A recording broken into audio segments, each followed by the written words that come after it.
नमस्कार मित्रांनो, स्वागत आहे तुमच्या सगळ्यांचं पुन्हा एकदा आपल्या युट्यूब चॅनलवर. तर आजचा व्हिडिओ हा खूप स्पेशल असा होणार आहे पहा, कारण आज बर्थडे पण आहे माझा आणि बर्थडेमुळे एक खूप चांगल्या प्रकारचा व्हिडिओ शेअर करण्याचा माझा प्रयत्न आहे. तर याच्यामध्ये पहा स्पॉट ऑफर असणार आहे, म्हणजे तुम्हाला फक्त इंटरव्ह्यू क्रॅक करायचा आहे. म्हणजे याच्यामध्ये असं आहे, if you crack the an interview you will get opportunity और you will get an offer letter for same day. ठीक आहे, तुम्ही फक्त इंटरव्ह्यू क्रॅक केला तर तुम्हाला वन डे म्हणजे सेम डे ते सांगणार आहे, तुम्ही जर जर सिलेक्शन झालं असेल तर. ठीक आहे, आणि तुम्हाला त्याच दिवशी ऑफर लेटर मिळू शकतं. आणि रिक्रुटमेंट पण खूप आहेत पहा, टोटल 100 ओपनिंग्स आहेत. ठीक आहे, व्हिडिओला शेवटपर्यंत पहा आणि म्हणजे तुम्हाला व्हिडिओची संपूर्ण माहिती मिळेल. त्याच्यामध्ये एज्युकेशन डिटेल काय असायला हवं किंवा कंपनीचं नाव काय आहे, आणि सगळ्यात महत्वाचं म्हणजे सर्व्हिस बेस्ड कंपनी आहे. त्याच्यामुळं सर्व्हिस बेस्ड कंपनी म्हणजे म्हटलं तर तुम्हाला ऑलरेडी मी सांगितलेलंच आहे पहा, त्याच्यामध्ये सॅलरी इन्क्रीमेंट किंवा तुमचे जे प्रमोशनचे जे चान्सेस असतात ते पण खूप हाय असतं. आणि जेव्हा तुम्ही तुमच्या रिझ्यूमवर कुठल्याही, ठीक आहे, तुम्ही ती कंपनी स्विच केल्याच्या नंतर ज्यावेळेस तुमची प्रोफाईल येते कुठल्याही रिक्रुटरकडे, तर ॲज अ रिक्रुटर आपण सगळ्यात अगोदर काय पाहतो की जो कॅन्डिडेट आहे हा यांनी काम कुठं प्रोडक्ट बेस्ड कंपनीमध्ये केलेला आहे का सर्व्हिस बेस्ड कंपनीमध्ये केलेला आहे, तर हे आपण चेक केला जातो. तर हाही तुम्हाला बेनिफिट आहे. आणि 100 व्हॅकन्सीज असल्यामुळे तुमचंही सिलेक्शन होण्याचे चान्सेस आहेत ते खूप हाय होऊन जातात. लिमिटेड चान्सेस असल्यामुळे मग परत कॅन्डिडेटचं पहा बॅकग्राऊंड चेक करणं, त्याच्यामध्ये कम्युनिकेशन स्किल चेक करणं, तर या गोष्टी येतात. व्हॅकन्सी पण जास्त आहेत आणि लोकेशन पण पुणे आहे पहा, पुणे महाराष्ट्र या ठिकाणीच असणार आहे, त्यामुळे तोही एक बेनिफिट आहे. आणि आपण MBA फायनान्स यांच्यासाठी पण विप्रोमध्ये जे रिक्रुटमेंट आहे त्याच्याबद्दल पण माहिती देणार आहोत. त्याच्यामुळे झाला तर थोडासा व्हिडिओ लेंदी होईल, पण व्हिडिओला शेवटपर्यंत पहा. तर याच्यामध्ये पहा लेन्सकार्ट कडून ही जी ऑफर आहे किंवा कंपनीचं जे नाव आहे हे लेन्सकार्ट असणार आहे. आणि लेन्सकार्ट कंपनीकडून ऑपॉर्च्युनिटी असणार आहे. याच्यामध्ये काय काय डिटेल आहे आता हे आपण पाहूया.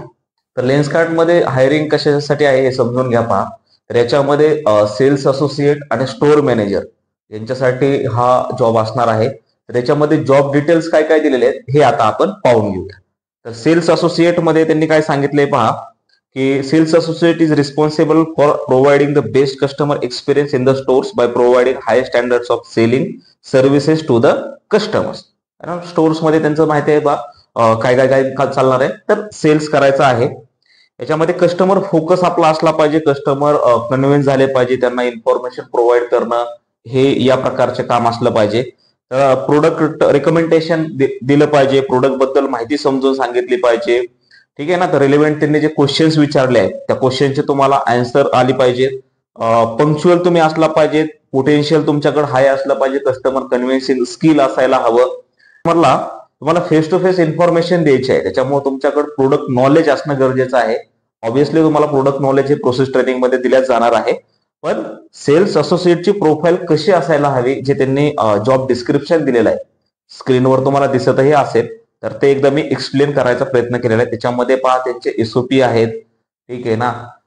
त्या कशा प्रकारे तुम्हाला फॉलो करायचे आहेत, किंवा सेल्सचं जे टार्गेट असतं किंवा कशा प्रकारे तुम्हाला सेल्स अचीव्ह करायचं आहे. आणि ऑब्व्हियसली तुमचं सेल्स जर टार्गेट झाल्याच्या नंतर तुम्हाला गुड अमाऊंट ऑफ इन्सेंटिव्ह पण मिळण्याचे चान्सेस आहेत पहा. याच्यामध्ये त्यांनी काय काय सांगितलंय, post making sell coordinating with the customer for product pickup after receiving due to communication from warehouse. ठीक आहे, रिटर्न्स किंवा जे त्यांचं सेल झाल्याच्या नंतर पण त्यांना त्यांच्या घरी ज्यावेळेस ते प्रोडक्ट जातं त्याच्याबद्दल संपूर्ण माहिती नॉलेज देणं हे याच्या प्रकारे असणार आहे.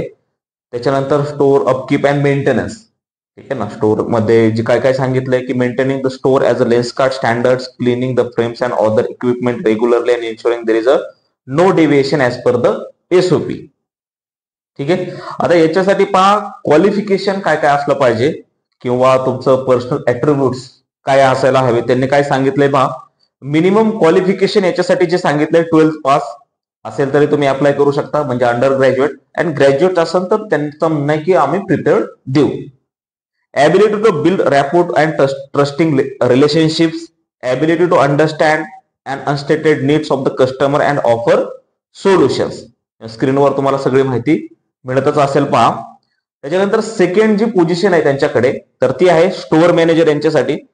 तर स्टोअर मॅनेजरचे रोल्स अँड रिस्पॉन्सिबिलिटीज काय काय आहेत ते स्क्रीनवर तुम्हाला मिळालीच असेल माहिती पहा. Lead and manage all aspect of the stores operations including sale performance, customer service, staff management, inventory control and financial targets. Store मॅनेजरचं काय काय काम आहे पहा, ते समजून घ्या. त्याच्यामध्ये सेल्स पण झाला पाहिजे, कस्टमरच्या एक्सपेक्टेशन पण झाल्या पाहिजे आणि कस्टमरचं रिलेशन रॅपो पण बिल्ड झाला पाहिजे. रिक्रुटमेंट, त्याच्यानंतर मेंटेनन्स सर्व्हिसेस, ठीक आहे. तर या सगळ्या रोल्स अँड रिस्पॉन्सिबिलिटीज असणार आहेत पहा स्टोर मॅनेजर यांच्यासाठी. रिक्वायरमेंट्स काय, proven experience as a store manager or a similar role within the retail industries, strong leadership skills with the ability to motivate and develop a team to achieve goals. ठीक आहे. MS office बद्दल तुम्हाला basic knowledge असणं गरजेचं आहे. Financial analysis किंवा data share करणं, ठीक आहे ना, मॅनेजमेंट सोबत मीटिंग्स वगैरे घेणं. तर हे स्टोअर मॅनेजरचं जे आहे ते रोल्स अँड रिस्पॉन्सिबिलिटीज आहेत. थर्ड या ठिकाणी दिलेलं आहे पहा ऑप्टोमेट्रिस्ट. ठीक आहे. तर याच्यामध्ये पहा the role of optometrist at Lenskart is a different from competing brand as is not limited only eye checkup but also includes sales as critical deliverable. He or she plays a key role in delivering technical expertise through eye checks. ठीक आहे. तर ह्याच्यासाठी पण तुम्हाला तर माहिती का त्यांचं स्पेकच्या रिलेटेड कंपनी आहे. तर आय चेकअप पण त्यांचं फ्री ऑफ कॉस्ट त्या ठिकाणी होतं. तर तिथंही वॅकन्सी असते पहा. ठीक आहे. तर त्याच्यासाठी काय रोल्स अँड रिस्पॉन्सिबिलिटीज आहे किंवा एज्युकेशन डिटेल काय झाले पहा. मिनिमम क्वालिफिकेशन काय आहे, diploma in optometry, ability to build rapport and trusting relationships. तर असं सांगितलेलं आहे. तर याचा जो ड्राईव्ह असणार आहे पहा हा असणार आहे 24 तारखेपर्यंत, 24 मे पर्यंत सकाळी 8 ते संध्याकाळी 8 पर्यंत हा ड्राईव्ह चालणार आहे. याचं जे लोकेशन आहे लोकेशन समजून घ्या. लोकेशन आहे hotel supreme heritage, gymnasium lane number 10 near Kalpataru residency, opposite solar Kalyani Nagar, Pune, Maharashtra. आणि जसं मी सांगितलं टोटल 100 वॅकन्सीज आहेत आणि याच्यासाठी 1 ते 4 वर्ष एक्सपिरियन्स असणं गरजेचं आहे, जसं त्यांनी मेन्शन केलेलं आहे पहा. याच्यामध्ये काय काय स्किल आहे तर टीम मॅनेजमेंट आहे, टीम हँडलिंग आहे, retail sales, cross selling, optical sales. ठीक आहे. ऑपरेशन्स मध्ये हा जॉब असल्यामुळे तुम्हाला पण बेनिफिट आहे. आणि लेन्सकार्ट सारखी कंपनी आहे याच्यामध्ये पहा सर्व्हिस बेस्ड कंपनी आहे. याच्यामध्ये तुमचं जे सेल्स एक्झिक्युटिव्ह जे आहेत जे आपले डोमेस्टिक मध्ये वर्क करत आहे तर त्यांच्यासाठी हा ही खूप चांगली ऑपॉर्च्युनिटी आहे पहा. जे सेल्स मध्ये आहेत किंवा ज्यांनी ऍज अ स्टोअर मॅनेजर कुठं वर्किंग केलेलं आहे किंवा डोमेस्टिक मध्ये ऍज अ सेल्स असोसिएट म्हणून काम करतायत, एखाद्या वेगळ्या ब्रँड्स मध्ये ते एखाद्या मॉलमध्ये वगैरे किंवा एखाद्या वेगळ्या स्टोअर मध्ये काम करतायत तर त्यांच्यासाठी ही खूप चांगली अशी ऑपॉर्च्युनिटी आहे पहा. आणि 2 दिवस तुम्ही आणखी इंटरव्ह्यूला या ठिकाणी येऊ शकता. ठीक आहे. टायमिंग पण त्यांनी चांगला दिलेला आहे, म्हणजे असं नाही आता बऱ्याचशा रिक्रुटमेंटचे काय ते 11 ते 1 वगैरे किंवा दुपारपर्यंत क्लोज करतात. तर 8 ते 8 असं त्यांनी टायमिंग दिलेलं आहे. आणि लेन्सकार्ट सारख्या कंपनीमध्ये तुमचं प्रमोशन्स किंवा तुमचं ऍज अ जॉब सिक्युरिटी आणि तुम्हाला जी लेवल इन्क्रीमेंट करायचे जे चान्सेस असणार आहेत हे खूप हाय आहे, कारण कंपनी ही सध्या ग्रोथ घेत आहे त्याच्यावर. ठीक आहे. तर जसं मी व्हिडिओच्या सुरुवातीला सांगितलं होतं पहा आपण विप्रो मध्ये पण, कारण खूप अगोदर आपल्याला कमेंट आली होती किंवा लेटेस्ट पण कमेंट आलेली आहे, जे पण कॅन्डिडेट बीकॉम झालेले आहेत किंवा एमकॉम झालेले आहेत किंवा MBA finance as a finance analyst साठी आपल्याला कमेंट आली होती की त्याची जे काय रिक्वायरमेंट असेल किंवा रिक्रुटमेंट असेल तर ते व्हिडिओच्या मार्फत शेअर करायचा प्रयत्न करा. तर त्याच्यामुळे आता आपण हे त्याच्याबद्दल माहिती देत आहोत. तर विप्रो मध्ये रिक्रुटमेंट असणार आहे पहा फायनान्स अॅनालिस्ट म्हणून. याच्यामध्ये ज्या कॅन्डिडेटचं बीकॉम किंवा एमकॉम एमबीए फायनान्स मध्ये झालेला आहे तर त्यांच्यासाठी हा ऑपॉर्च्युनिटी असणार आहे. तर तुम्हाला स्क्रीनवर एक मेल आयडी दिसत असेल पहा, त्या स्क्रीनवरच्या मेल आयडीवर तुम्हाला तुमचा जो रिझ्यूम आहे हा सेंड करायचा आहे. ठीक आहे. जसं मी ऑलरेडी प्रत्येक व्हिडिओमध्ये सांगतच आहे. तर रिझ्यूम मेल ज्यावेळेस तुम्ही तुमचा फॉरवर्ड करत असता तर मेल बॉडीमध्ये पहा तुमचा मोबाईल नंबर मेन्शन करा, जेणेकरून रिक्रुटर जे आहेत ते तुम्हाला इझिली कॉन्टॅक्ट करू शकतील. तर त्यांनी काय काय माहिती दिलेली हे समजून घ्या.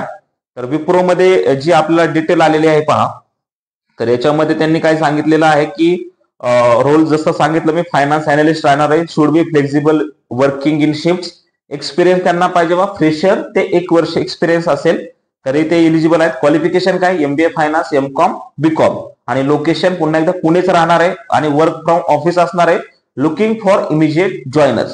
जो विनीता चौधरी हा ऑफिशियल मेल आयडी आहे पहा, तर त्या जो मेल आयडी तुम्हाला स्क्रीनवर दिसत आहे त्यावर तुम्ही मेल करू शकता. तुमचा जो रिझ्यूम आहे हा त्यांना सेंड करा. ठीक आहे. तर ज्यांनी पहा मित्रांनी ज्या पण अजून चॅनलला सबस्क्राईब केलं नाही ते चॅनलला सबस्क्राईब करू शकता.